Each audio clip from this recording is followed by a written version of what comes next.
The Brazilian chair of BRICS. They've called for a virtual meeting. This virtual meeting will happen on 8th. From our side, it will be the External Affairs Minister who will be participating in it. This BRICS Summit is at the leaders level.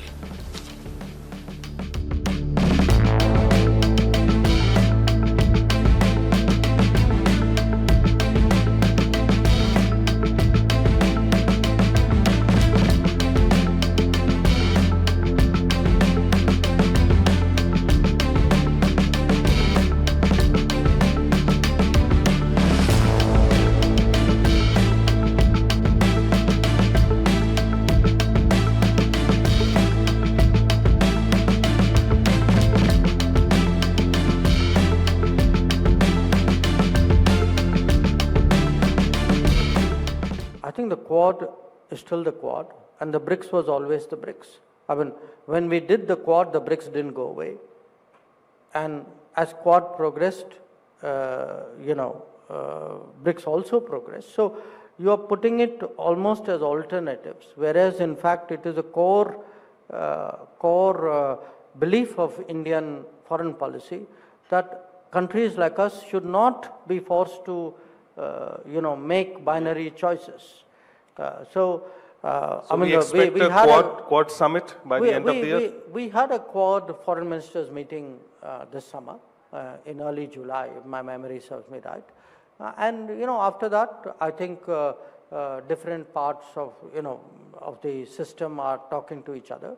So in between the Quad meetings are held. We haven't made further decisions about what to do in Quad. So that's quite natural.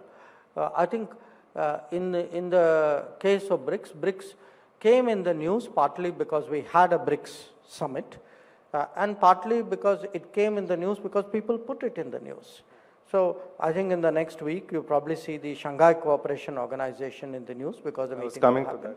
So it will, the news cycle moves as per the events of that time.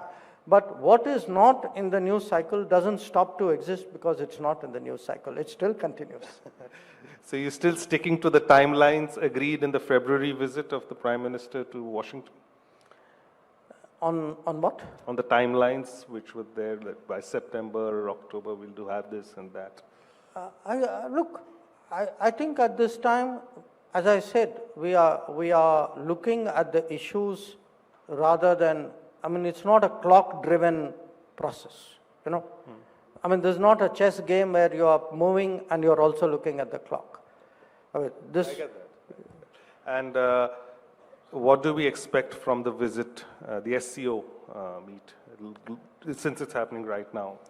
Well, I think the SCO has a value in itself because if you look at the membership, it covers a lot of countries which are quite different from other organizations of which we are part.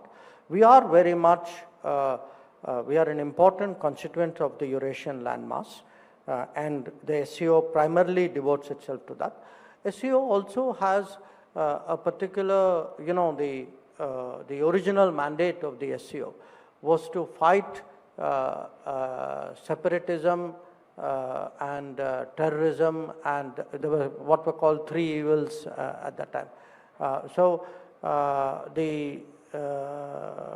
For us, because that is very much part of the overall threat scenario that we see, I think it's important that we are there, we make our presence felt, we shape the outcomes, and we say where we go.